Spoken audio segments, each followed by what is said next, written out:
go.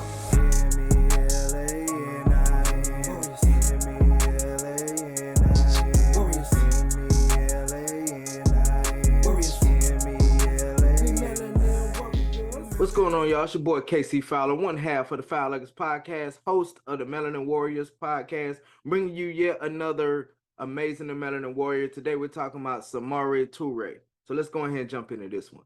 Samori Toure was born sometime in 1828 and was a Muslim cleric, a military strategist, and the founder of the Wassoulou Empire, which was an Islamic empire. He was a Mandinka, which is a West African born in Mayambalu-Dugu in the Kankan region. He was the son of Dalu traders. He grew up in a time when Western Africa was changing due to the African people making contact and trading with the Europeans in goods ranging from things from artisans and firearms. These trades made a lot of African countries rich and even advanced the way they fought with trade of the firearms. This led to more severe conflicts between the African people and greatly increasing the number of fatalities across Western Africa. Samori Toure also converted to Islam at a very young age. So let's go ahead and pause right here for a second. So if you guys seen any of the earlier episodes, even looked at the history of our melanin people in Africa, you would see the ways that they fought. And once the Europeans came and started introducing things like alcohol and firearms, it kind of changed the dynamic of the people. So in 1848, Samari's mom was captured during the war by Sir Burle.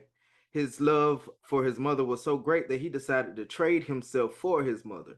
He soon began his service to the clan that took his mother hostage. It was under them that he learned to use firearms. So according with their tradition, he waited for the 3 sevens before he escaped. He made his escape. And the 3 sevens where he waited for 7 years, 7 months, 7 days, which was in their culture, you know, their obligation was these 3 sevens. And after that, he was like, hey, I'm bucking, I'm gone.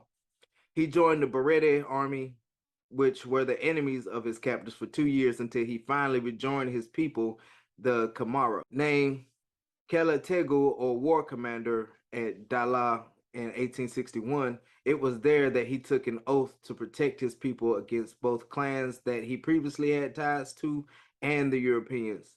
Then he went on to create a professional army, and he did what a lot of us still do today. Placing hold on, I'm sorry, y'all. So he did what a lot of us do today. You know what I'm saying? He placed his closest friends and family in command positions, particularly his friends from childhood and his brothers.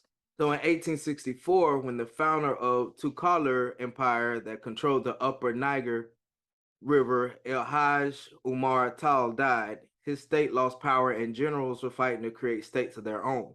It was during that time Samori Toure had become a real deal war commander with his army based at Sanankoro in the Guinea Highlands. Toure had 2 goals to build a secure fighting force that were efficient. First, it was loyalty and equipping them with rifles. The second was to build a stable state. By 1876, Samori imported breech-loading rifles via the port of Freetown in the colony of Sierra Leone. Samori then took over the Berg Gold Mine District, which is now the border of Mali and Guinea, strengthening his financial status. By 1878, he was strong enough to call himself Fama, or military leader of his Wassoulou Empire.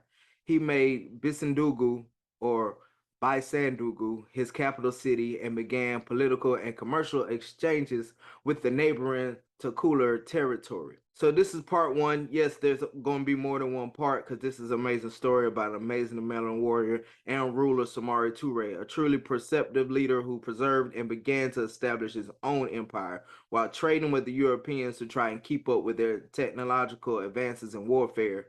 A true Melanin warrior whose story is not over. Join me for part 2 of the Melanin Warriors, Samori Toure. And remember, if you don't stand for something, you're going to fall for anything. It's your boy.